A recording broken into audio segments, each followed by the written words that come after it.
ভোটের ঠিক দুদিন আগে থেকেই বাইক চালানো নিয়ে জারি হলো একাধিক কড়ার বিধিনিষেধ।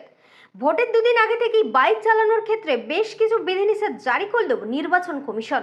মঙ্গলবার কমিশনের তরফে একটি বিজ্ঞপ্তি দিয়ে জানানো হয়েছে, ভোটের দুদিন আগে থেকে কোনো বাইক মিছিল করা যাবে না।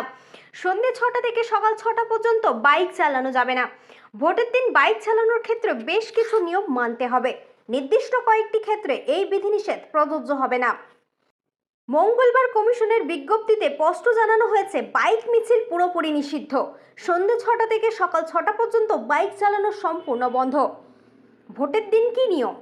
ভোটের দিন ওই একই সময়সীমা বজায় থাকবে।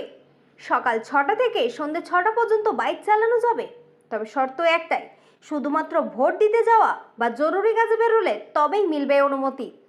কোথায় মিলছে ছাড়? কমিশন জানিয়েছে, কিছু ক্ষেত্রে এই নিষেধাজ্ঞা প্রযোজ্য হবে না, যেমন চিকিৎসার জরুরি প্রয়োজন, পরিবারের জরুরি কাজ, স্কুলে শিশুদের আনা নেওয়া, সামাজিক অনুষ্ঠানে যাওয়া। এছাড়া র্যাপিডো বা অ্যাপ ভিত্তিক বাইক পরিষেবা এই নিয়মের বাইরে। বিশেষ অনুমতি লাগবে কাদের? যদি কেউ বিশেষ কারণে এই নিয়মের বাইরে যেতে চান, তাহলে স্থানীয় থানার কাছ থেকে লিখিত অনুমতি নেওয়া বাধ্যতামূলক।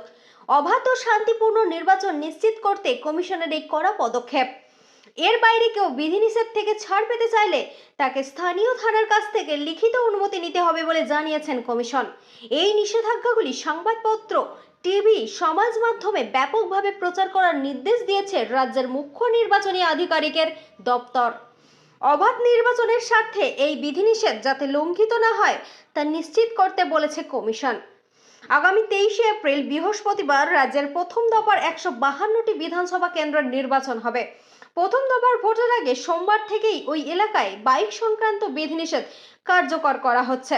দ্বিতীয় দফায় 142টি আসনের ভোট হবে 29শে এপ্রিল। দ্বিতীয় দফার ভোটের আগেই 27শে এপ্রিল থেকে ওই সমস্ত এলাকায় বিধিনিষেধ জারি হবে। আপনি কি প্রস্তুত এই নতুন নিয়ম মানতে? জানাতে ভুলবেন না আপনার মতামত। নমস্কার।